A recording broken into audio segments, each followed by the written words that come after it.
Hello everyone and welcome to this week's video of the Dragon Age lore series. This week we are going to talk about the Avvar, but before talking I would like to apologize for having to upload this video a little bit later than usual, but it was a big topic and I was busy last week, so I apologize again. Anyway, as I said before, we are going to talk about the Avvar. But before talking about the Avvar, we need to understand how humans came to live on Thedas. Humans act like they were always on Thedas, but historically that is not accurate. It is said that humans first appeared from the north as a single tribe called the Neromanians. It is a mystery where they originally came from. When they arrived, elves was the ruling race of Thedas. It is assumed that this was the reason why elves lost their immortality, which have been proven wrong in Dragon Age Inquisition. Humans is the only race that is majorly fractured into different cultures and countries. The ones who settled in the north formed the Tevinter Imperium, others settled in what is now known as Oblay and Ferelden, Nevarra and other countries. The Neromanians are believed to be the first humans in Thedas. They fought early battles with the elves and was the first humans to wield magic. Later on they broke into other separate kingdoms, Carinus, Tevinter and Barad-dûr. Carinus, which is now known as Ventus, settled to the eastern pre-Imperium kingdom. It was eventually united under the Tevinter Imperium. Tevinter aligned itself with the dwarves and eventually absorbed what remained of the Neromanians and the Carinus. Barad-dûr, not much is known about it except that it completely disappeared after losing favor with the old god Dumat. All that remains of Barad-dûr is a path and bare rock. The tribes that settled in Ferelden are basically the Alamari, which is the ancient people who settled there. It consists of various sub-tribes, the Clane, Chastened and the Avvar. The legendary Callan head from the Clane tribe, supported by some of the Chastened and some of the Avvar, formed Ferelden and forced the remaining small tribes into the new nation. The Chastened, they mainly opposed the Ferelden unification move, retreated to the south beneath the Korkari wilds and settled in a peaceful life in small communities. The leaders are called shamans, they are respected magic wielders. The Avvar, like the Chastened, some of them fled Ferelden and settled in the Frostback Mountains. They are sometimes called the Hillsmen or the Sky Cult. The tribes that settled in Orlais are the Syrian. It's the main tribe that settled there. They have been harassed a lot by the Neromanians from the north, but the Syrian people remained strong and isolated up until the founding of Orlais. The Ingirish were nomadic tribes traveling in groups not bigger than 10. They were no match to the raids of the Neromanians of the north. What remained of them was absorbed into the Syrian and the Planissene. The Planissene were farming people with long written history, strong culture of animist worship. Most Nevarrans can actually trace the roots back to the Planissene. We will not get into much details of other tribes as this video is supposed to be mainly about the Avvar in particular.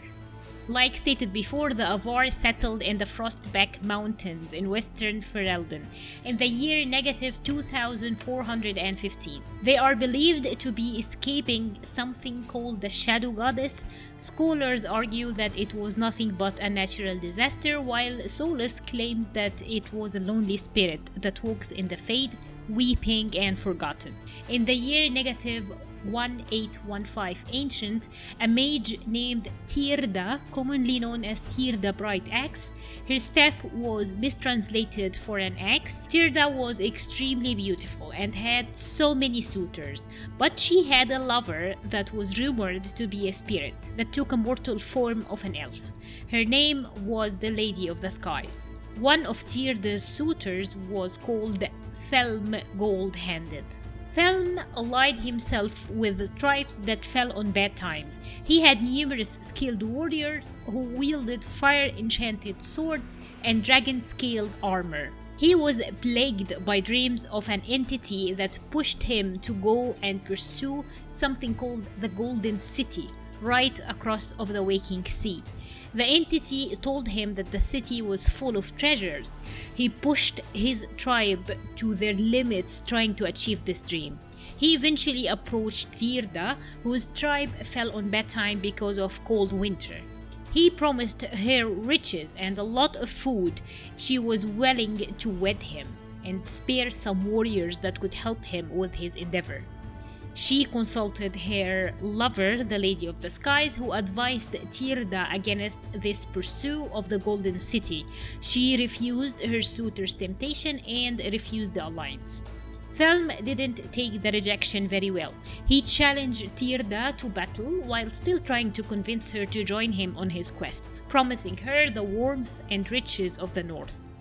Tirda eventually scorched his silver armor with fire and killed him. Then he was sky-buried. Following the battle, Tirda moved her tribe into the Frostback Mountains, but the foul, cold weather made them seek shelter in a cave. That cave turned out to be a den of a dragon. Their weapons was not effective in killing the beast, but Tirda eventually called out for her lover. A lightning bolt struck the cave, causing a cave-in that killed the dragon. The tribe kept heading further into the cave and eventually ran into the dwarves of the Deep Road, who were ready to fight. But the elven lover of Tirda diffused the situation by saying that the dwarves were noble people who were just confused to see humans that deep into their territory. Tirda approached the leader, a prince called Prince Hendir. Then she proposed trade instead of war, and an alliance with the dwarves was born. In a dream, her spirit lover convinced Tirda to bear a child so that her tribe would continue, noting that in the future there will be a descendant of hers named Morriganan, which translates to "in strength must shine." Heeding her lover's advice, Tirda and Hendir had a child together that ruled her tribe after she finally departed the world in a sky burial, hoping to join her spirit lover again. Her tribe took the name Avvar after the word Avvar, which was basically when her spirit lover advised her to have the child. The winter forces eventually came knocking on Avvar's doorstep, trying to expand their borders south, but eventually the Avvar proved powerful people and put on heavy resistance against the winter after seizing one of their gods' sacred relic named the Mountain Father's Haft. Two of the main builds that was built by the Avvar with the help of the dwarves are the Kinloch Hold, which became the home of the Circle of Magi in Ferelden, and Vigil's Keep, which became the Grey Warden's fortress. During the First Blight, Tirda's descendant Morriganan waged a war against the Alamari chieftain Luthieus Dwarfson. This war lasted for 15 years until Luthieus unknowingly killed his own son, a son that Morriganan bore for him. After revealing this fact, the tide of war changed, and eventually Morriganan and Luthieus killed each other in a battle of Red Falls in -355 Ancient. Following the First Blight, the Avvar made advances on Tevinter lands as Maferath, an Avvar leader who married Andraste, invaded the Imperium. More on that can be found in my Andraste's video. During the Second Blight, a faction of the Avvar called the Jaws of Hakon bound their god Hakon to a body of a high dragon and waged war against the Lowlanders. But Emperor Draken knew that Orlais cannot withstand two dragon gods, so he sent Inquisitor Ameridian to deal with the issue, a job that was done, but Ameridian was never to be seen again. We learn throughout the events of Joseph Hakon DLC that Ameridian froze himself along with Hakon in time for 800 years. That was the Avvar history, but what about their culture? The Avvar don't appreciate the idea of permanence. Everything in their lives is temporary. Their settlements, their agreements, even their marriages are temporary. More on that later. Most of the Avvar cannot read or write, but they rely more on their oral history by the Skald of the Hold. Only the Thane and the Ogre know how to read, especially Ogres, as they need to read a number of arcane texts. Although Avvar hold their oaths sacred, some do break them. The hold that did break their oath have to make up for breaking it with gifts and new trade conditions with other holds. The Avvar clan lives in holds that bear the name of said clan. A person is identified by their first name followed by the first name of their parent with the suffix sen for a son and dotten for a daughter. For example, Finn Kaldensen is the son of Kalden. Fulna Hethesdotten is the daughter of Heth. After a death of a parent, the son or the daughter must see the funeral rites done. If they fail in doing so, they have no rights in claiming the name of their parents, and the family relations are no longer recognized by the hold. If a person accomplishes a significant feat or manages to do a negative feat, they can earn a legendary mark that replaces their parents' name, like Stone Thunder or Feather Fall. As stated before, the Avvar marriage contracts are not for life. During the wedding, the wife sings a hymn to the Lady of the Skies, while the groom tries to untie a series of knots the bride have tied in a long rope. The number of knots the groom untied throughout the hymn is the number of years the contract will remain. Both bride and groom can affect the result of said ritual. The bride, for example, can tie the knots so tight or so loose to make it harder or easier for the groom. On the other hand, the groom can untie a small number of knots if he is not willing to spend longer time in the marriage. Each of our hold have a hold beast, which act like some sort of a sacred mascot to tie the people to their gods. It is not a pet and they have the freedom to live however they choose. The hold draws strength from their hold beast. When the beast is healthy and happy, the hold is in joy. If the beast is sick or if it dies, it is considered a bad omen. And if the beast is missing, it is sign to the other holds that this hold is weak. The Avvar worship the old gods of the Alamari, like Korth, the Mountain Father, Hakon, Winter's Breath, and the Lady of the Skies. It is said that Andraste prayed to said gods, but her prayers were never answered until the Maker did answer them. It is hard to speak of the Avvar and not speak of their faith. They believe that there is a god to every aspect of their lives, like a god of the wind and the god of the sun and so on. They have three main gods, which are Lady of the Skies, Korth the Mountain Father, and Hakon Winter's Breath. But there are more lesser gods which can range from nature spirits and mortals who ascended to godhood. They do believe in the afterlife, ruled by the Lady of the Skies. They also believe that some of their people are destined to be reborn. The soul eventually comes back in a new body so that these souls can perform more great deeds or achievement for their hold. The newborn soul doesn't necessarily remember their past life, but it is believed that they are subtly guided by their previous experiences. They approach magic unlike any other nation in Thedas. The Avvar deliberately seek spirits as they consider them patrons to be respected. They live among them in the hold, sometimes taking animal form or even possessing a young mage to teach them how to safely wield magic. If the god or the spirit is destroyed, the Avvar begins a set of rituals and prayers so that the spirit or the god take the name or the role of an old one. They call the shamans ogre. Only one mage is chosen as an ogre that acts like a guide to other mages as well as the Thane. He or she takes counsel from the gods or the spirits and share it with the hold.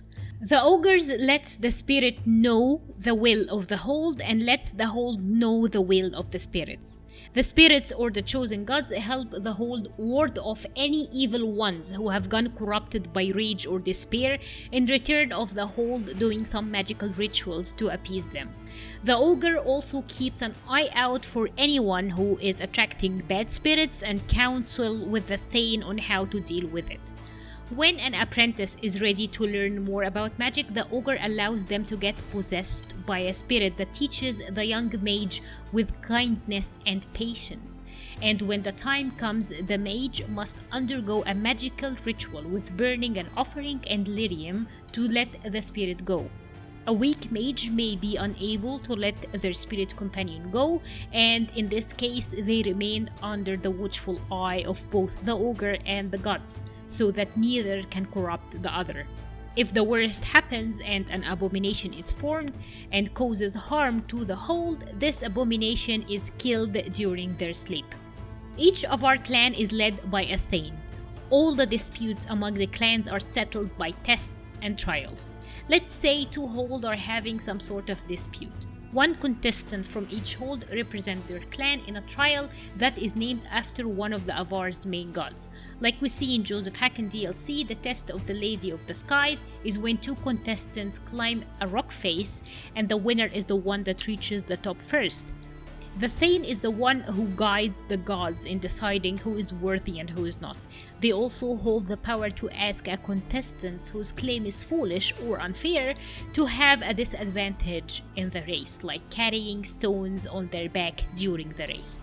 These conditions are coordinated and agreed upon by the Thanes of both holds. Peace is held between the holds by certain agreements and oaths, but as it is a human nature, those oaths are held until they are broken. The Thane who found a loophole that gave them an advantage over the other hold will eventually have to appease other clans through gifts and trade offerings to pay the price of oath breaking. When I first entered your hold, there was a climbing contest of some sort. What was that? The test of the Lady. We use it to settle disputes when it is not clear who has the right of it. There are others. For the test of the Mountain Father, you battle with verse while those who favor you hold you aloft. The test of Hakon is battle with blunted weapons. Those tests only prove who is faster or stronger, not who is right. Are your lowland trials perfect? Can the wealthy or quick-witted not succeed even when their claim is weak? As Thane, I may guide the gods in finding who is worthy. I decide which test will settle the dispute. I may also ask a warrior whose claim is foolish to climb with stones strapped to his back. A hold beast is strong and happy. There is joy. When it sickens and dies, it is an ill omen. Our bear, Storvacker, has not been seen in days. The hold fears for her.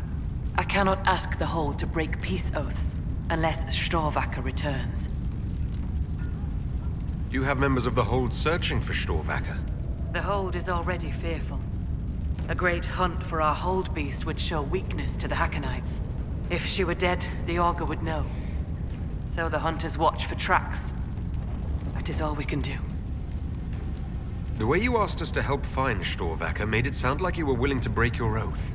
I could say that Avvar hold all oaths sacred. That no true Avvar would break them.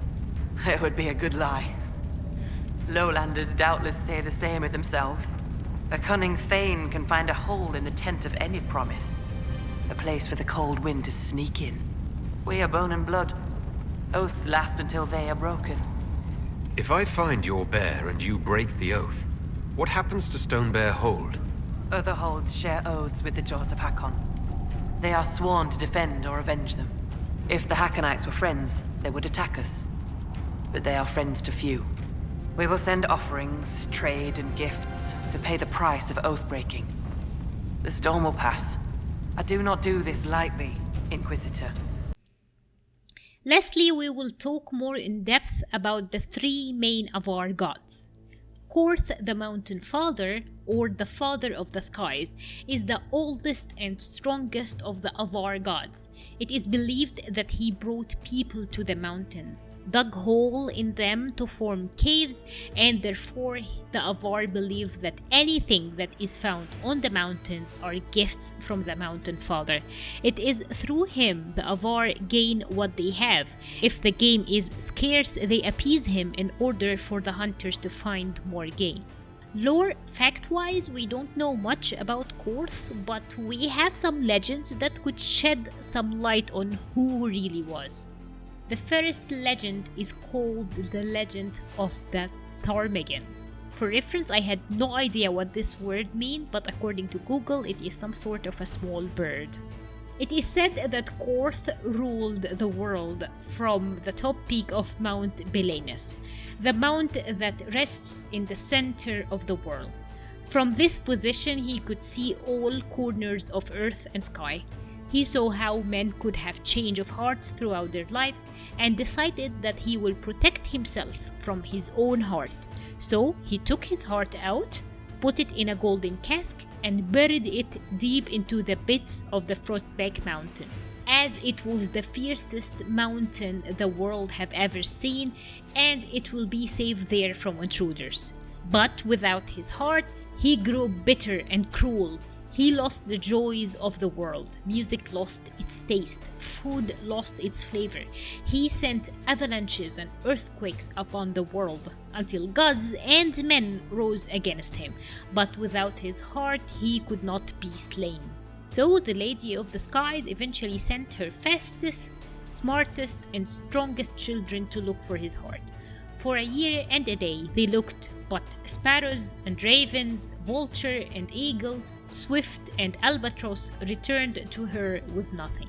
But the ptarmigan came forth and offered her services for looking for the heart. All other birds laughed at her as she was small and tiny, and the Frostback Mountains were harsh on the strongest eagles, but she was set out anyway. The little bird crawled when she couldn't walk, hugged the ground against the strongest winds, until finally she made her way into the valley where the heart is. But the heart was heavy for the little bird, so she started rolling it across the valley and down the cliff until the golden cask finally gave out and broke.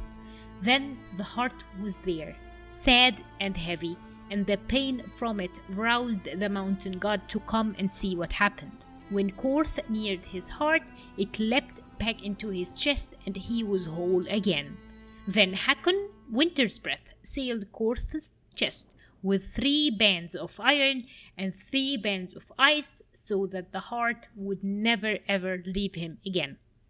The legend of Belenus goes as follows. Young Avvar challenged each other into climbing the Belenus, the mountain of the gods, and Korth took joy in seeing all of them fail. But eventually Sindri Skybreaker managed to climb to the top of the Belenus and entered the hall of Korth the Mountain Father, where he received the welcome of the heroes from the god himself. Sindri eventually came back to the Frostback Mountains telling tales of the generosity of Korth and inspired new generation of heroes to follow his footsteps. More and more heroes entered the halls of the god, who eventually grew weary of hosting them. So he asked the Lady of the Sky to lift Belenus to her realm so that not even the mightiest of heroes could climb to the top, and Korth eventually dwelled in peace. The legend of the serpent Natharmar. Belenus was eventually destroyed during the struggle between Korth and the serpent of Natharmar. When the mountain was destroyed, it left a huge crater in its place, and when the Lady of the Skies saw it, she wept, and her tears formed a lake that is now known as Lake Calenhad. The legend of the Great Strife. A clan of Avvar once settled in the caves beneath what is now known as Vigil's Keep. Following an unknown tragedy, Ruadan, a shaman of the clan that lived there, grew mad. He pursued one of his clanmates, a lady named Kayla. He pursued her deep into the caves, and Kayla prayed to Korth, who eventually heard her prayers and sent the dwarves from the deep holes to her aid. After Ruadan eventually fell further into madness, the dwarves helped the Avvar bind him forever within a crypt under Vigil's Keep. The Lady of the Skies. Like Korth, she was also a goddess of the Alamari and Syrian tribes. Her domain is all what is above the domain of Korth, the Mountain Father, including the birds and even the wind. She is also the goddess of death. When the Avvar performed the ritual of the sky burial, where they dismember their dead and leave their bodies to be picked by the birds, they believe that the birds carry the soul of the departed to the realm of the Lady of the Skies, where they will be united with their kin. The priests who are responsible for such ritual are called Sky Watchers. They mainly read the signals of the goddess and overwatch sky burials. They have specific weapons to dismember the bodies and break the bones.